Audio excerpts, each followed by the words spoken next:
UNTV News Worldwide.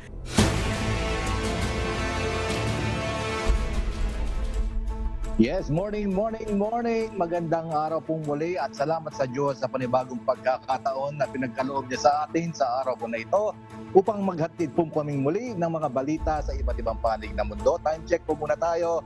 It's now 4:32 in the morning. Magandang araw mga kababayan sa Pilipinas at sa iba't ibang panig ng mundo. Ngayon ay araw ng Biyernes, August 25, 2023. Mula sa Maryland, USA, ako si James Bontuyan. Paghatid sa inyo ng umatikabong balita mula sa iba't ibang panig ng mundo, UNTV News Worldwide sa ating global headlines. Bagong student loan repayment application sa US inilunsad ng Biden administration. Mataas na cost of living sa New Zealand nagdulot ng financial insecurities. Bilang ng mga mahihirap sa Asia pagkatapos ng pandemya, umakyat ng 68 million. Discharge ng Fukushima wastewater sinimulan na ng Japan. China nagpatupad ng seafoods import ban kontra sa bansa. Ilang gusali sa Himachal Pradesh, India napinsala dahil sa landslide. Climate change, itinuturong sanhi ng wildfire sa Canada.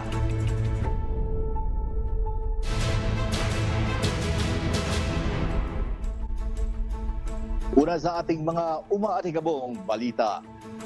Inilunsad ng administrasyon ni US President Joe Biden ang bagong Student Loan Repayment Plan application. Bahagi ito ng hakbang ng pamahalaan upang tugunan ang student loan sa bansa. Ito ang umaatikabong balita ni Christy Rosacia. Upang mabigyan ng ginhawa ang mga nagbabayad ng student loans sa Amerika, naglunsad si US President Joe Biden ng panibagong aplikasyon para sa repayment plan ito. Tinawag ang bagong inisyatibo na ito na SAVE Plan o Saving on a Valuable Education, kung saan kinakalkula nito ang pagbabayad ng student loan na nakabase sa income at family size ng bawat individual. Simula ngayong summer, ang mga individual na aprobado para sa SAVE Plan na kumikita ng hindi higit sa $32,805 ay makakakita ng pagbaba sa kanilang buwanang bayarin hanggang sa maaari silang walang babayaran. Maglalagay rin ng limitasyon ang kagawaran ng edukasyon sa pagtaas ng interes para sa mga aprobadong SAVE Plan upang maiwasan ang paglaki ng mga utang. Maaaring mag-apply ang mga interesado sa programang ito sa studentaid.gov/save. Inaasahan namang tatagal hanggang 4 na linggo ang kailangan upang maiproseso ang isang application. Christy Rosacia, UNTV News and Rescue. Diyos ang aming sandigan. Serbisyo publiko ang aming pinahahalagahan.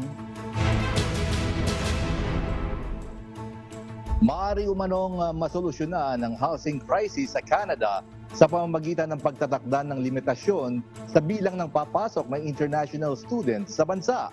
Samantala, kinakailangan naman ang collaboration sa pagitan ng gobyerno at community partners gaya ng universities upang masolusyonan ang housing crisis sa bansa.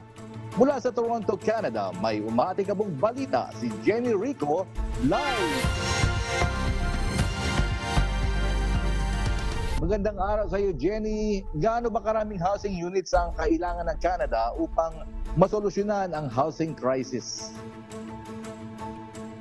James, kinakailangan ng karagdagang 3.5 million affordable housing units hanggang 2030 upang matugunan ang housing crisis sa Canada ayon sa Canada Housing and Mortgage Corporation. Dapat namang masolusyonan ito dahil sa pagdami ng pumapasok na immigrant sa bansa, partikular ang temporary foreign workers at international students, ayon kay Executive Director ng British Columbia Council for International Education, Randall Martin. Ayon kay Housing Minister Sean Fraser, isang option umano ang pagtatakda ng limitasyon sa bilang ng papasok na international students. Gayunman, din ito, maaaring magsimula muna sa pakikipagtulungan sa education institutions upang pag-usapan ang isyong ito. Dagdag pa ni Minister Fraser, Mahalaga rin umano ang international students sa pagpuno ng labor shortage sa bansa, kung kaya't mahirapan umano ang gobyerno upang limitahan ang pagpasok ng estudyante. Noong nakaraang taon, mahigit 800,000 na international students na pumasok sa Canada ayon sa datos ng gobyerno. Balik sa iyo, James. Yon, Jenny. Magkano ba ang average rental price dyan sa inyo sa Toronto? At affordable ba naman yan para sa mga international students? James, sa kasalukuyan ng average rental cost dito na one-bedroom apartment ay nasa 2,500 Canadian dollars o halos 105,000 pesos. Pero kung yung international student ay magtatrabaho ng, let's say, full-time, at sa minimum wage, ang susweldohin lang niya sa isang buwan ay nasa 2,400. So parang yung buong sweldo niya, ibang babayad lang niya ng renta. Karamihan sa mga international students dito, James, nagre-resort sa bed spacing kasi doon ang bayad lang nila nasa $800 o hanggang $1,000 para medyo affordable naman siya, James. Mataas din palang presyo ng rental dyan sa mga international students. Sige, maraming salamat Jenny Rico mula sa Toronto na may isa sa pinakamaraming international students sa Canada. Nakapagdulot ng malaking pangamba sa financial security ng mga Kiwi ang tuloy-tuloy na pagtaas ng cost of living sa New Zealand. Kasabay nito ang pagtaas naman ng mga gumagamit ng Buy Now, Pay Later services sa bansa. Mula sa New Zealand, may umaatikabong balita si Raquel Evangelista live. Magandang araw sa iyo, Raquel. Alam naman natin na halos sa buong mundo ay talaga naman tumataas ang mga bilihin. Pero ano ba ang dahilan at mukhang malaki ang pangamba ng mga Kiwi sa nagiging takbo ng ekonomiya dyan sa inyo? James, mahigit kalahati ng populasyon ng New Zealand o 65% ng mga Kiwi ang halos nasa 5% lamang ng kanilang kinikita ang kanilang naitatabi o savings, ayon sa Consumer NZ Sentiment Tracker. Ang patuloy namang pagtaas ng mga bilihin, renta, mortgage at living expenses at idinagdag pa ang pag-alis ng fuel excise tax noong July 1 ang ilan sa nagpapabigat sa pasanin ng mga Kiwi. Ayon sa Consumer NZ, ang hindi pagkakaroon ng kakayahang makapag-ipon ay isa ng realidad para sa mga mamamayan ng New Zealand kung kaya marami ang nababahala. Kasabay nito, ang pagtaas naman sa bilang ng mga Kiwi na gumagamit ng Buy Now, Pay Later services sa bansa na isang alternatibong paraan ng pagbili kung saan maaaring bayaran ng hulugan ng isang produkto. Kung dati ay halos ginagamit lamang ang ganitong serbisyo sa pagbili ng non-essentials, ngayon, ayon sa latest banking survey, mahigit 40% ng Buy Now Pay Later users ang gumagamit na nito sa pagbili ng essentials, gaya ng pagkain, groceries, pagbabayad ng bills at fuel. Maging ang lifestyle ng mga Kiwi ay naapektuhan din kung saan ikatlong bahagi ng populasyon ang nagsabing bumaba ang antas ng kanilang pamumuhay kumpara sa nakalipas na taon. Balik sa iyo, James. Yes, Raquel, pati pala dyan sa New Zealand may mga ganyang problema, no? Pero may programa ba naman ang pamahalaan para masuportahan ang mga mamamayan sa mataas na cost of living dyan sa New Zealand? Yes, James. Ilan sa mga programa ng pamahalaan sa ngayon yung pagtatanggal ng bayad sa prescription ng gamot na nagkakahalaga din ng 5 New Zealand dollars o 170 pesos. So ngayon tinanggal na ito. Andyan din yung libreng sakay sa mga public transport para sa mga bata edad na 5 to 12 years old at kalahating pamasahe naman para sa mga edad 13 to 24 years old. Andyan din yung free lunches sa mga estudyante at pagtataas ng sweldo sa mahigit 1 milyong Kiwi. At naglagay din yung pamahalaan ng grocery commissioners, kumbaga watchdog para matiyak na patas ang presyo ng mga mabibili ng mga Kiwi sa mga groceries. Although may mga ilang project pa o ilang programa pa ang pamahalaan para makatulong sa mataas na cost of living dito, kaya lang talagang hindi pa rin sumasapat.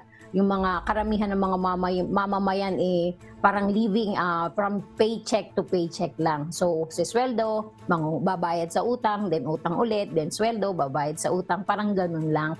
So wala na talagang natitira pa para makapagtabi para sa savings nila. Ganun yung mga nangyayari dito. So balik sa iyo, James. Ayun, yung libreng sa kanila may age range pa rin, ano? Sana all yung katulad ng ginagawa ng MCGI dyan sa atin sa Pilipinas, libre para sa lahat. Sige, maraming salamat Raquel Evangelista mula sa New Zealand, kung saan ang kauna-unahang bangko sa bansa ay unang naitatag noong 1840. Tinalakay sa Intergenerational Report 2023 ang kakaharaping sitwasyon ng Australia sa susunod na 40 taon. Tinukoy sa ulat ang 5 naka-impluensya sa magiging kalagayan ng Australia sa taong 2063. Ito naman ang umaatigabong balita ni Danny Delieva.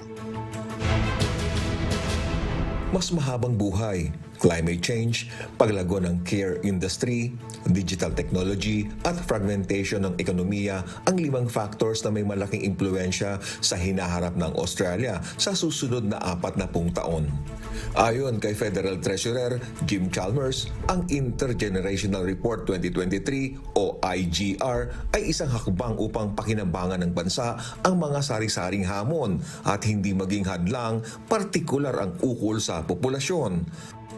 The Intergenerational Report is all about making the big shifts in our economy and our society work for us and not against us.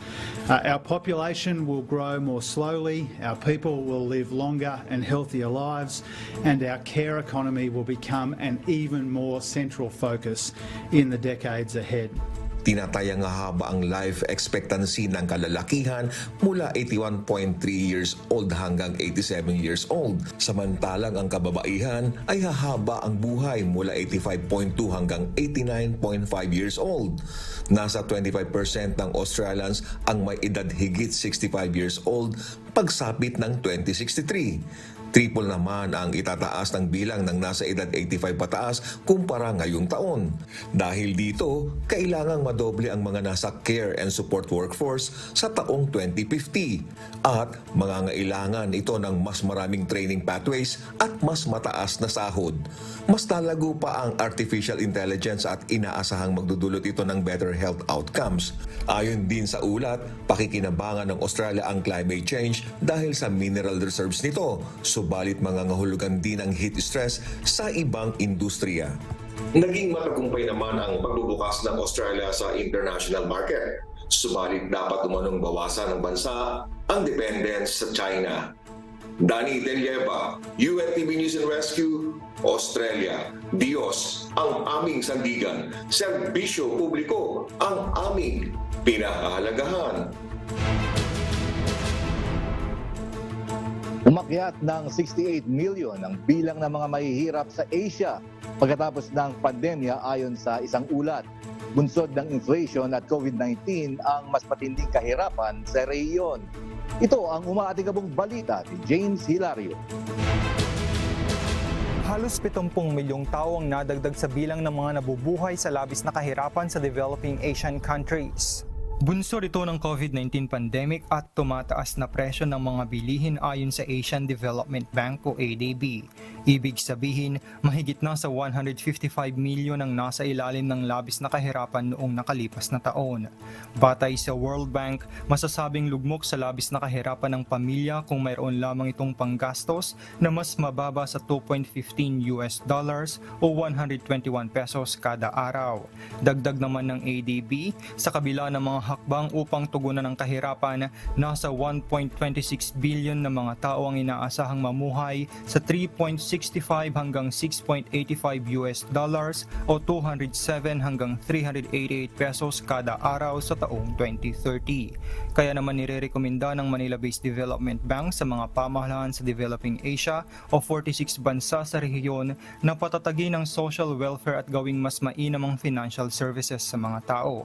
Gayon din ang mamuhunan sa infrastruktura at suportahan ang technological innovation. James Hilario, UNTV News and Rescue. Diyos ang aming sandigan, serbisyo publiko ang aming pinahahalagahan.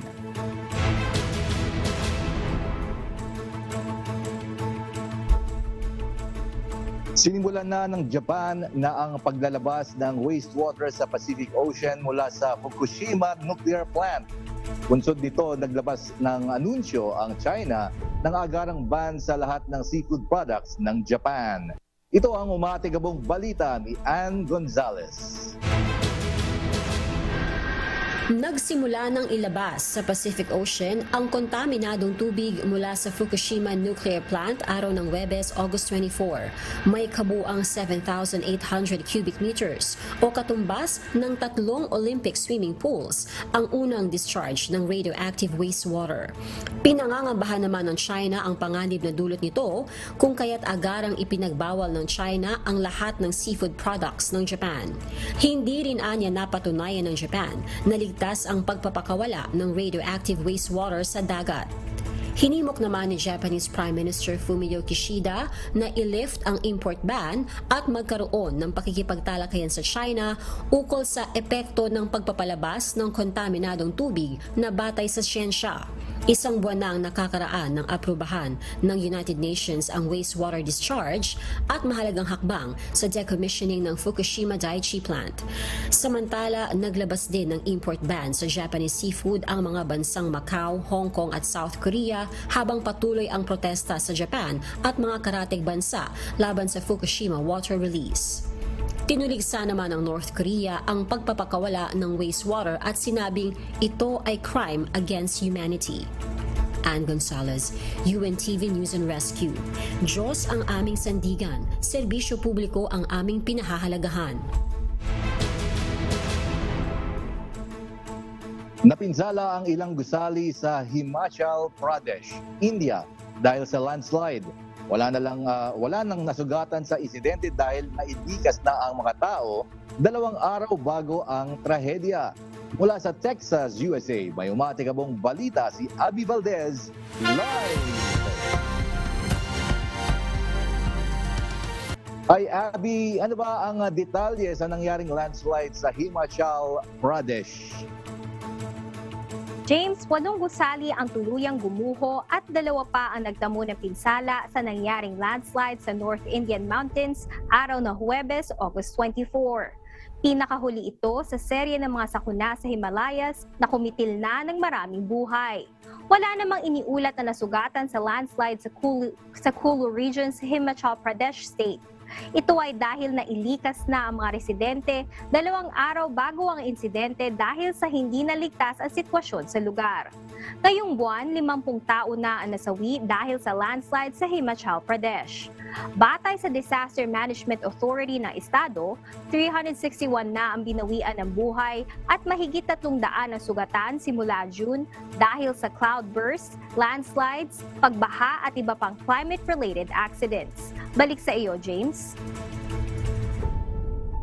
Abby, ano ba ang naging tugon ng pamahalaan ng India kaugnay nitong paglala ng disaster-related incidents sa Himalayas?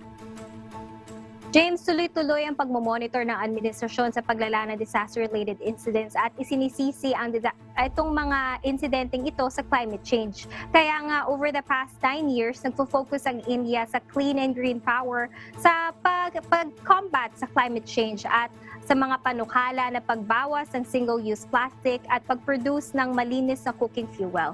James?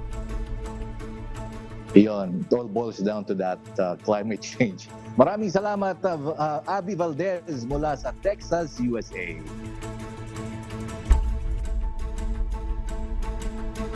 Climate change ang itinuturong posibleng dahilan ngayon ng mga eksperto sa nagaganap na wildfire sa Canada. Doble kasi ang inilaki ng mga nasusunog na kakahuyan sa bansa ngayong 2023 kumpara noong nakaraang taon. Ito ang umatigabong balita ni Emerald Roca. Masusing pinag-aaralan ng mga siyentipiko ang mga dahilan kung bakit mas lumala ang wildfire ngayong 2023 kumpara sa mga nagdaang taon. Nadiskubre ng isang pagsusuri ng World Weather Attribution Group na ang human-caused climate change at ang patuloy na paggamit ng fossil fuels ang isa sa mga sanhi ng mga wildfires na nananalasa ngayon sa iba't ibang panig ng mundo, partikular na sa Canada.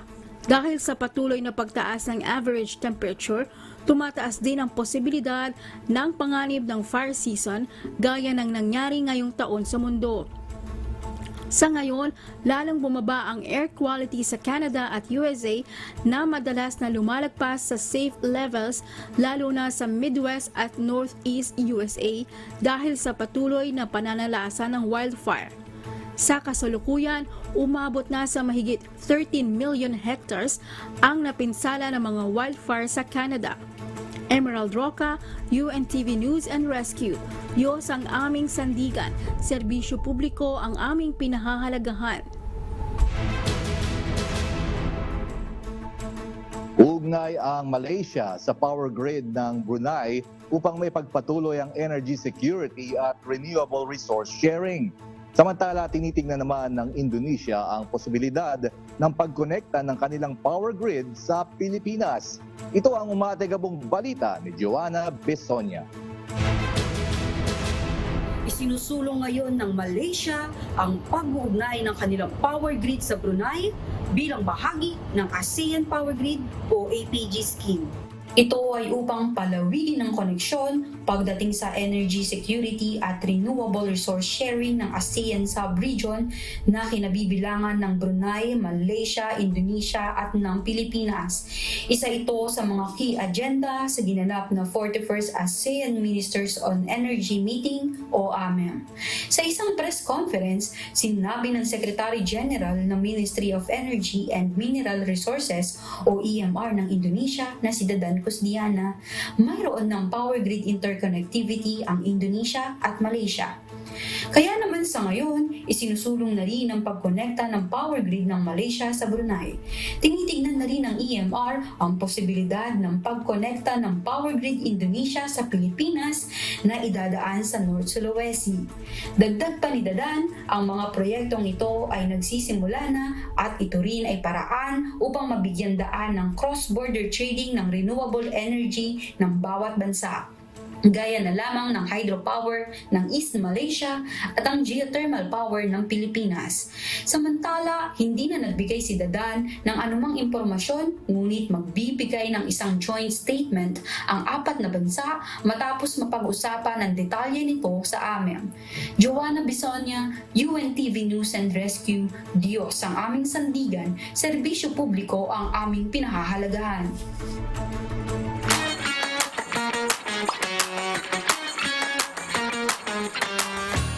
Magsasagawa ng Philippine Consular Outreach on Wheels sa Kuala Belait, Brunei sa August 27. Samantala, inaanyayahan naman ang Filipino community sa South Korea sa isang ceremonial signing at town hall meeting sa August 27. Ito ang umatigabong balita ni Lynn Perez. What's up, kabayan? Magkakaroon ng Philippine Consular Outreach Mission on Wheels sa Kuala Belait, Brunei sa August 27 mula alas 9 ng umaga hanggang alas 3 ng hapon. Ilan sa mga serbisyong ipagkakaloob ay ang passport services, notarials, civil registry, overseas voters registration, MWO, OWA services at assistance to nationals. Para sa kumpletong impormasyon, bumisita lamang sa official Facebook page ng Philippine Embassy sa Brunei sa facebook.com/phinbrunei. Inimbitahan naman ng mga kababayan sa South Korea na dumalo sa gaganaping ceremonial signing sa pagitan ng Philippine Embassy sa Korea at ang Commission on Filipino Overseas. Gaganapin ito sa August 27, alas 4 ng hapon sa Centro Rizal Hall sa Philippine Embassy. Bukod dito, magkakaroon din ng town hall with the Commission on Filipino Overseas. Sa mga interesadong dumalo, mag-register lamang sa bit.ly/cfo-townhall. Naglabas naman ng listahan ng mga newly arrived passport na ready na for release ang Philippine Embassy sa Bahrain. Ang passport releasing ay mula Linggo hanggang Huwebes, alas 12 ng tanghali hanggang alas 4 ng hapon, first come, first serve basis. Huwag kalimutang dali ng old passport at resibo para ma-release ang bagong passport. Samantala, iniimbitahan naman ng mga kababayan sa Vancouver, Canada na suportahan ang food truck festival sa lugar na may temang Manila Comes to Town. Gaganapin ito mula August 30 hanggang September 1, alas 12:30 ng tanghali hanggang alas 3:30 ng hapon sa Canada Place, Vancouver. At yan muna ang latest mga kabayan. Ako pong muli si Lynn Perez para sa UNTV News and Rescue. Diyos ang aming sandigan. Serbisyo publiko ang aming pinahahalagahan.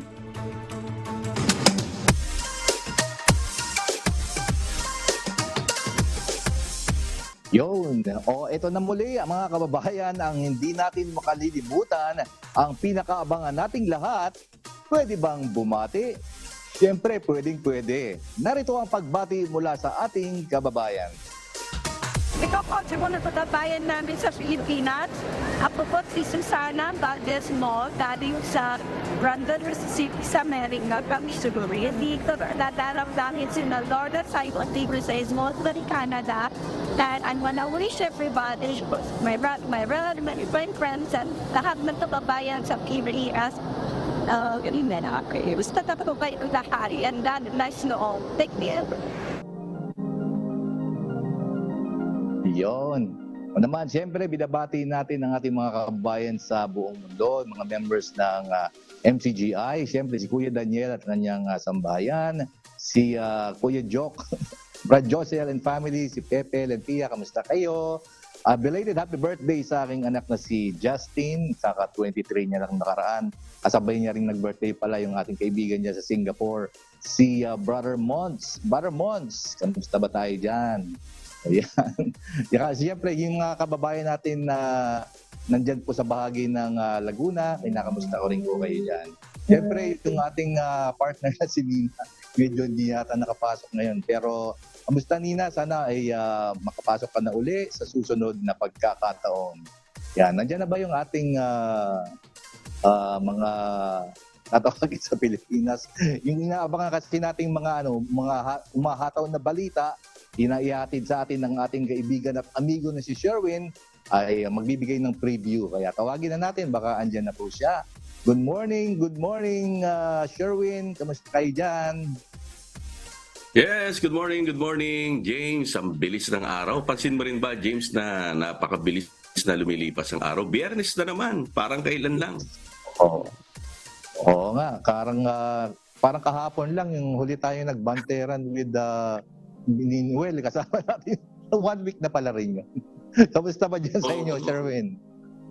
Ngayon, meron tayong bagyo ngayon dito. No? Yung bagyong Goring. Ayan.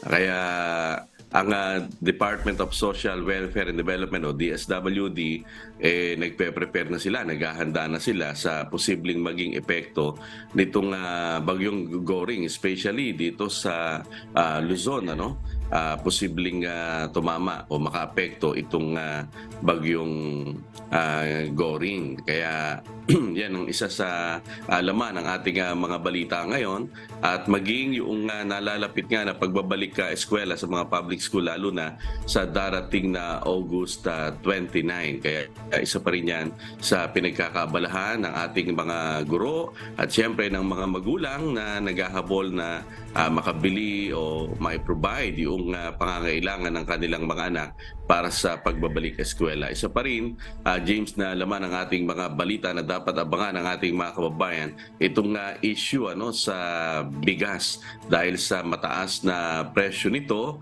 at kahapon nga ay naglibot ang ilang mga mambabatas kasama ang ilang tauhan ng Department of Agriculture at Bureau of Customs para silipin yung mga malalaking bodega na posible na nag-hoard nitong mga bigas sa James. Diyan naman sa inyo, kumusta? Okay naman, awa tulong ng Diyos, Sherwin. Parang pareho rin ng sitwasyon dyan sa Pilipinas. Parang yung tema natin, gastos, at more gastos. Kasi yung balita mo, yung bagyong Goring ka mo, ay nandyan kung maaaring makapinsala ng mga crops yan at magkaroon ng panibagong mga expenses sa mga tao dahil sa bagyo. At the same time, yung eskwelahan pala ay papasok na rin sa August 29 by kanyo. Mukhang kasabay na yata ng pagpasokan dito yan sa amin. Parang kailan lang, tinatanong ko sa inyo kung kailan sasabay. Mukhang sumabay na nga yata. Kasi yung pasokan din dito sa amin, Sherwin, ay magsisimula na rin next week kung loloobin naman ng Diyos. Yan. At syempre naman yung sinasabi mong bigas. Yung bigas dito medyo mataas din kasi kumupunta kami sa mga Filipino store. At syempre bilang Pilipino, hindi naman mawawala sa atin yan. Pero sa ngayon, brown rice na tayo ngayon, Sherwin. Medyo mahirap na kasi kung yung white rice ang binabanatan natin. Kaya sa ngayon, pareho rin halos ang sitwasyon. No? Dahil matataas din ng yung mga bilihin dito, Sherwin. Yan. Oo, medyo mahal nga lang yung brown rice mo, James. Kumpara dito sa white rice, di ba? Yeah, totoo yun. Kasi medyo, bagamat supposed to be, mas mura siya Pero dito yung brown rice mas mahal kumpara dun sa white rice yung per kilo niya. Dito sa amin, per pound yung yung bentahan. Pero gayon pa man, yung mga kinakailangan natin kasi mahirap na yung Alam mo naman dito sa Amerika, amigo, halos 80% ng mga tao dito ay diabetic. Kung hindi ako nagkakamali. Ganyan yung ratio niya dito dahil, kumbaga, obese yung mga tao dahil, hindi naman dahil sa kanin yung lagi nila kinakain katulad ng mga Pilipino, kundi yung kanilang mga hamburger ba? kung ano kinakain nila na mga pampataba, yun. Dito naman sa atin, marami na tayong kakilala ng mga hindi naman sila apektado ng pagtaas ng presyo ng bigas kasi no rice na sila. Siguro kilala mo rin yun, yung mga dating nakasama natin dito sa Santa Rosa. Actually, ako din medyo matagal-tagal na akong no rice Sabi ko nga kay Noel, yun nga lang, hindi masyadong halata, James.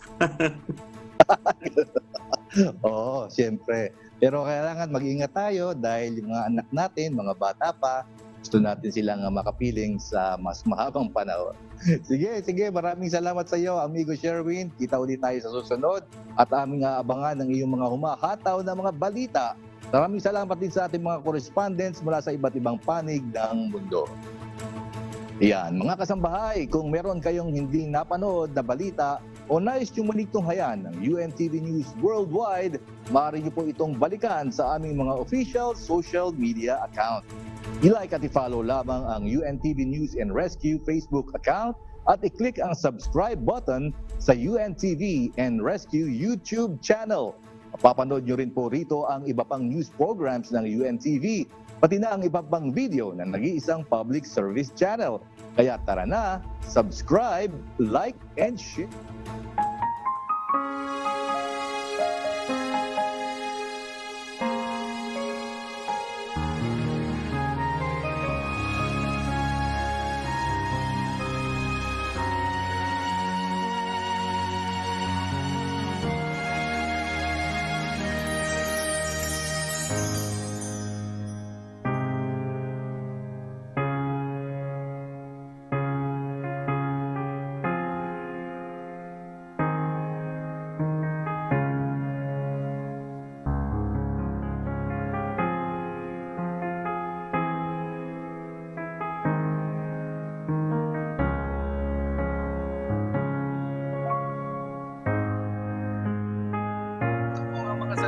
Diyos na maaari nating paulit sa pagpapatuloy ng araw na ito. Nasusulat sa Book of Hebrews chapter 2 verse 1, "Therefore we ought to give the more earnest heed to the things which we have heard, lest at any time we should let them slip."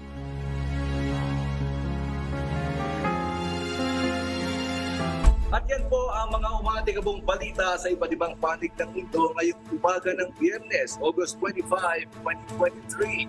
Susunod na ang programang Hataw Balita Pilipinas sa UNTV at sa UNTV Radio La Verdad 1350. Sa ngalan ng lahat ng bumubuo ng UNTV News and Rescue at ng UNTV Radio La Verdad 1350, At mula naman dito sa Maryland, USA, ako si James Buntuyan dito sa UNTV at sa UNTV Radio Libertad 1350. Diyos ang aming sandigan, serbisyo publiko ang aming pinahalagahan. Inyong salamat po sa Diyos and have a nice weekend everyone.